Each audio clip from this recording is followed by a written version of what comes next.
नरेंद्र मोदी जी बांग्लादेश को जाते हैं और कहते हैं कि 20-22 साल की उम्र में मैंने बांग्लादेश की आजादी की लड़ाई लड़ी और जेल को भी गया। तो दूसरा मामला, माननीय सेकुलर हिंद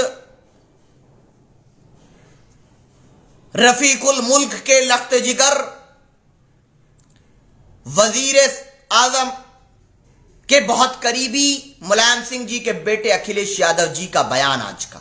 दो मुद्दों पर बात करते हैं। पहले बात कर लेते हैं नरेंद्र मोदी जी के बारे में, जिन्होंने बांग्लादेश में जाकर बहुत बड़ी जानकारी हमको दी। आप सभी साथी इस बात को पहुंचा दें, जो लोग नरेंद्र मोदी जी की काबिलियत पर सवाल उठाते हैं तो उनको एक शेयर करके ये बता दें कि शोएब अख्तर से ज्यादा फेंकने वाले हमारे पास है। पाकिस्तान को गर्व था ना बहुत कि नहीं मेरा बॉलर 160 की स्पीड निकाल सकता है, तो तुम्हारा बॉलर 160 की स्पीड निकाल सकता है, तो हमारे वाला तो 200 पार कर सकता है, हमारे वाला 200 क्रॉस कर सकता है, तो सुपर पावर तो हम ही है। पाकिस्तान से तो हम आगे हैं, आगे रहेंगे। तो ये हमने बता दिया कि पाकिस्तान से फेंकने में आज भी हम आगे हैं। ये पूरा मामला क्या है और इसका इतिहास क्या है, यह हमें जानना बहुत जरूरी है। ये तो लाइटर मूवमेंट मैंने नरेंद्र मोदी जी के लिए कहा कि प्रधानमंत्री विदेशों में जाकर एक बार नहीं 1000 बार इस तरह की बातें कर चुके हैं जो मजाक बनी है, जिससे हिंदुस्तान की आस्था पर, हिंदुस्तान के सम्मान को ठेस पहुंचती है। आज वो हमको सवाल करना पड़ेगा। प्रधानमंत्री जी, आज देश पूछना चाहता है कि जब 20-22 साल की उम्र में आप बांग्लादेश की आजादी की लड़ाई लड़ रहे थे, जेल को जा रहे थे, तो बताओ कि आपको हिंदुस्तान की सरकार ने जेल में डाला या पाकिस्तान की सरकार में जेल में डाला? क्योंकि हिंदुस्तान की सरकार तो बांग्लादेश बनाने के पक्ष में थी, जो पक्ष में होगा वो तो जेल में डालेगा नहीं। क्या आप पाकिस्तान में थे या पाकिस्तान के एजेंट थे, क्या थे, ये देश जानना चाहता है। ये मेरे सवाल नहीं है, मैं आपको गद्दार नहीं बोल रहा हूं, मैं नहीं बोल रहा आपको, मैं बोला तो बोलेंगे कि ये देशद्रोही हो गया। आपने जो कहा उसका जवाब देश जानना चाहता है प्रधानमंत्री जी, कि जब 22 साल 20 साल की उम्र में आपको जेल में डाला गया बांग्लादेश की आजादी के लिए, तो पहले यह बताएं क्या हिंदुस्तान की सरकार ने जेल में डाला या पाकिस्तान की सरकार ने डाला? पहला सवाल। सवाल नंबर 2, प्रधानमंत्री जी, आज देश जानना चाहता है कि जब 20 साल की उम्र में आप इतने बड़े सोशल वर्कर बन गए थे कि दूसरे देश की भी लड़ाई लड़ने लगे थे, तो चाय कब बेच रहे थे साहब? साहब बताइए, चाय कब बेच रहे थे? पूछता है भारत, पूछता है हिंदुस्तान की चाय कब बेच रहे थे? आपका विवाह भी उसी दौर में हुआ था, 14-15 साल की उम्र में बाल विवाह हुआ था आपका बाल विवाह हुआ था। जशोदा बहन आज भी अपने अधिकारों के लिए वंचित है, वो आपका निजी मामला है, लेकिन महिला अधिकार की बात आएगी तो मुझसे डिसएग्री करते रहेंगे, हमेशा करेंगे। सवाल नंबर 3, नरेंद्र मोदी जी, जब आप बांग्लादेश की आजादी के लिए जेल को गए तो वहां पर सरकारी रिकॉर्ड में कुछ लिखित मुकदमा या कोई कार्रवाई तो हुई होगी, वो रिकॉर्ड तो होना चाहिए, क्योंकि वो बहुत ही जंगे अजीम थी। जब हमने 1971 में पाकिस्तान को 2 टुकड़ों में तकसीम कर दिया था, हमारी अजीम फौज का वो कारनामा था, तो वो रिकॉर्ड सरकारी रिकॉर्ड में होगा। ये ऐसे व्यक्ति नरेंद्र भाई मोदी जी हैं जो चाय बेचने का दावा करते हैं, लेकिन एक आदमी नहीं मिला जो ये कहता हो मैंने नरेंद्र मोदी जी के बने हाथ से बनी चाय मिली। सिर्फ एक व्यक्ति है ऐसा जिसने नरेंद्र भाई के बनी हुई चाय हमने पीते हुए देखा, उसका नाम जानना चाहेंगे?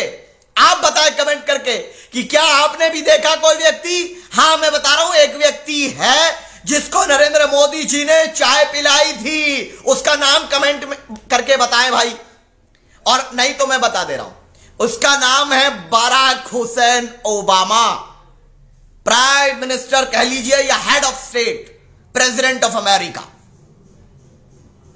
दूसरी बात, आपने कहा कि डिग्री, मैं एमए पॉलिटिक्स हूं, आज तक डिग्री नहीं दे पाया तो डिग्री कंप्यूटर की लेकर आए बाद में, अमित शाह ला करके पेश किया। अमित शाह साहब, ये तो बता दीजिए कि कंप्यूटर इंडिया में उस यूनिवर्सिटी में जहां से किए, वो कब से वर्किंग में है?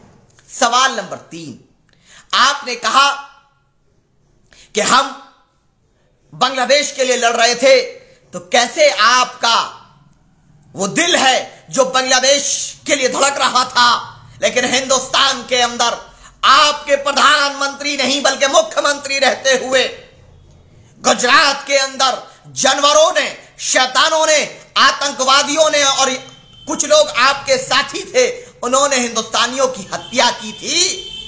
उस वक्त आपका वो जुनून और जज्बा देशभक्ति का कहां चला गया था? पूछता है भारत। देश जानना चाहता, नेशन वांट्स टू नो कि आप कब तक इस देश को गुमराह करेंगे। आप चाय कब बेच रहे थे साहब?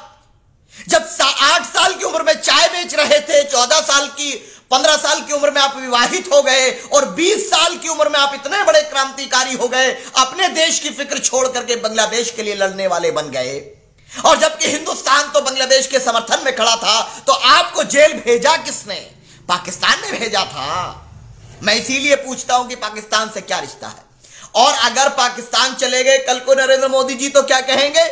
इसको अगर कंपेयर किया जाए तो कहेंगे कि पाकिस्तान के मेरे भाई और बहनों, मैं आपके लिए लड़ रहा था, मैं आपको नया पाकिस्तान दिलाने के लिए जेल को भी गया था। यही कहेंगे ना आप, क्योंकि आप तो साड़ी देते हैं वहां के वजीर आजम की वालिदा को, यहां के लोगों से अपनों पे सितम गैरों पे करम, आपका फॉर्मूला।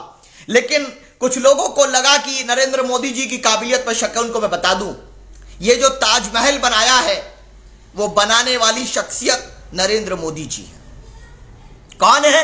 नरेंद्र मोदी जी ने ताजमहल बनाया। सब लोग हिस्ट्री में जो पढ़ा है भूल जाइए, वो सब नई हिस्ट्री सुनिए। और देश की आजादी की लड़ाई, सन 57 की जंग आजादी की लड़ाई की शुरुआत नरेंद्र भाई मोदी की है, जस्ट फॉर लाइटर मोमेंट्स। और इसी के साथ एक जानकारी आपको और दे दूं कि एक बच्चा गांधी जी का हाथ पकड़ करके चल रहा है। कई पिक्चर्स आपने देखी होंगी। अरे आप पहचानते नहीं हो, क्योंकि आप देशद्रोही हो, जैसा कि मेट्रो मैन इनके लोग कहते हैं कि जो मोदी जी का विरोध करेगा वो देश का विरोध कर रहा है। तो जो बच्चा गांधी जी का हाथ पकड़कर चल रहा है वो नरेंद्र मोदी जी तो है। अगर हड़प्पा मोहनजोदारो के इतिहास को उठाया जाएगा, अजंता एलोरा की गुफाओं में जाकर देखोगे तो नरेंद्र भाई कहीं ना कहीं तो नजर आएंगे। और आपको लाइटर मूवमेंट बता रहा हूं, हमारे साहब कितना फेंकते। किसी ने कहा कि शोएब अख्तर सबसे ज्यादा तेज फेंकता है। मैंने उसको कहा अपने दोस्त को कि नहीं, शोएब अख्तर कुछ भी नहीं फेंक सकता हमारे वाले के सामने। लेकिन यकीन नहीं किया, आज वो पलट के फोन किए, नहीं भाई हमारे वाले आ गए। हमने कहा India always first, India always first. Bharat हमेशा फर्स्ट पे रहता है, फेंकने में भी फर्स्ट पे हमारे वाले। गए साहब, गए दुबई को गए साहब, तो वहां पर एक बड़ी तोप रखी थी। तो नरेंद्र मोदी जी ने करीब जाकर के ऐसा एकदम साइड से देखा और पूछा शेख साहब से, ये कितना फेंकती है? तो शेख साहब ने कहा वल्लाह आपसे कम फेंकती है। और प्रधानमंत्री जी ने कहा, हमारे ऑनरेबल प्राइम मिनिस्टर ने, कि there should be lighter movements in politics. सियासत में हल्के पल होने चाहिए। तो ये हल्के पल के लिए एक जानकारी और आपको दे दूं अखिलेश यादव जी पे बात करने से पहले, कि इस देश को टेलीफोन देने वाले, इस दुनिया को कंप्यूटर देने वाले जो सिर्फ नरेंद्र भाई मोदी जी हैं। और एप्पल के फोन में जो सेब कटा हुआ होता है ना, आपको बता दूं कि नरेंद्र भाई एक कट किए, मुंह से सेब को काटा और स्टीव जॉब्स को दे दिया, जिसको उसने एप्पल के फोन पे चिपका दिया। इसीलिए एप्पल के फोन में जो लोगो लगा होता है वो सेब कटा हुआ होता है, क्योंकि नरेंद्र भाई ने उसमें से एक कट मार दिया था। और जुमले, इस दुनिया में जुमलों का आविष्कार करने का नाम अगर किसी महान वैज्ञानिक के नाम है तो उस महान वैज्ञानिक का नाम श्री नरेंद्र मोदी जी है। झूठ बोल के जनता को गुमराह करके नरेंद्र भाई अंबानी और अडानी और चंद पूंजीपतियों को मदद करने का जो आविष्कार किया है वो भी नरेंद्र भाई महान वैज्ञानिक के हाथों में। आपको बताएं कि देश के अंदर जो सब कुछ है वो नरेंद्र भाई ने दिया है, जो बनाया है कुतुब मीनार से लेकर सब। लेकिन याद रखिए यह ज्यादा दिन चलने वाला नहीं है। प्रधानमंत्री जी गरिमा भूल चुके हैं, अपना स्टैंड भूल चुके हैं। You are a prime minister Narendra Modi ji, you are not joker कि जिसका काम हंसाना है और खुश करना है। You are prime minister of our country, we respect, but it doesn't mean कि आप जो चाहे बोलते चले जाएंगे। और इस देश के अंदर आप भगत सिंह की कुर्बानियों को नाकाम कर देंगे, यह नहीं हो सकता। यह देश तमाम का है। तो एक आज वाकया मुझे बहुत दुख हुआ। एक तरफ नरेंद्र भाई बांग्लादेश में जलवा कायम किए हैं, एक तरफ नरेंद्र भाई ने पूरा जलवा दिखा के रखे हैं। अब अगर नरेंद्र मोदी जी जापान चले गए तो कहेंगे कि मेरे प्यारे जापान वासियों, जापान से मेरा बचपन का रिश्ता है, क्योंकि मेरे पिताजी कहते थे कि नरेंद्र जापान ले आ। तो हो सकता है फॉर लाइटर मोमेंट प्रधानमंत्री जी कह दे, लेकिन आज हिंदुस्तान के अंदर एक अजीम शख्सियत को हम याद कर रहे हैं। वो शख्सियत हैं जिनकी वजह से अलीगढ़ मुस्लिम यूनिवर्सिटी कायम हुई, सर सैयद अली रहमा। उनको याद करते हुए अखिलेश यादव जी ने एक ट्वीट किया, और यह देखिए कि मुस्लिम शब्द से कितनी नफरत हो चुकी है। हिंदुत्व के जाल में जो कोई धर्म नहीं है, क्योंकि धर्म न्याय करना सिखाता है, और जो ये कर रहे हैं ये न्याय नहीं, अन्याय जनता के साथ कर रहे हैं। ये अधर्मी लोग हैं जो सरकार में हैं। ये धर्मी नहीं है, अधर्मी है, क्योंकि धर्म न्याय की तरफ लेकर के जाता है और ये अन्याय की तरफ देश को लेकर जा रहे हैं। उसका शिकार होकर के उन्होंने कहा अलीगढ़ यूनिवर्सिटी, और जब मुबारकबाद दे रहे थे बनारस हिंदू यूनिवर्सिटी को तो पूरा नाम लिखा। किससे डरते हो अखिलेश जी? हमने आपको और आपके वालिद को मुख्यमंत्री बनाया, आपको हमने सुपर पावर बनाया एक तरीके से। आज जो आप हो, हमारे 19% वोट की बदौलत आप हो। हमने अपना पैसा लगाया आपके ऊपर, आपका झंडा उठाया, आपका डंडा उठाया, आपके लिए डंडा खाया। आज भी आपके लिए जेलों में आजम खान साहब की शक्ल में हम बंद हैं। लेकिन जब हमारे सम्मान की, वकार की बात आती है तो अलीगढ़ मुस्लिम यूनिवर्सिटी का नाम अलीगढ़ यूनिवर्सिटी लिख देते हो। और यही तो चाहता है आरएसएस कि अलीगढ़ मुस्लिम यूनिवर्सिटी हट करके अलीगढ़ यूनिवर्सिटी वो बन जाए। यही तो चाहता है भारतीय जनता पार्टी, यही चाहता है बजरंग दल, जो कर रहे हैं आप अखिलेश यादव जी। अगर आप में हिम्मत नहीं है बीजेपी का मुकाबला करने की, तो आप घर बैठो और वो जो आप विदेश से शेर लाए हो उनको पालो। हम लोग समाज का नेतृत्व करने के लिए समाज के बीच के लोग जिंदा हैं। हम लोग मुकाबला करेंगे भारतीय जनता पार्टी की उस अहंकारी सरकार से जो गरीबों, मजलूमों, नौजवानों, पिछड़ों, अति पिछड़ों, दलितों को अत्याचार कर रही है। उसके खिलाफ लड़ने की हम लोग हिम्मत रखते हैं। याद रखिए बहुत समय तक ये नहीं चलेगा। और ये खुशी की बात है कि जो हमारे मुस्लिम साथी, मुस्लिम भाई पार्टी में जुड़े हुए थे, वो देख रहे हैं कि अखिलेश यादव जी के चेहरे से नकाब उतर रहा है और उस नकाब के नीचे वो खाकी नजर आ रही है जो नागपुर से है। किस तरीके से सब लोग एक जाल में फंसकर हिंदुत्व का शिकार होकर के मुसलमानों से नफरत को अपना चुके हैं। जो सच्चा देशभक्त कभी नहीं कर सकता, किसी से नफरत नहीं कर सकता। यह देश सबका देश है, सबके सम्मान करने वाला देश है। कोई भी व्यक्ति धर्म के नाम पर नफरत नहीं फैला सकता। हिंदुस्तान के अंदर कोई धर्म के नाम पर अत्याचार नहीं कर सकता, कोई किसी के धर्म का अपमान नहीं कर सकता। यही हिंदुस्तान की खूबसूरती है।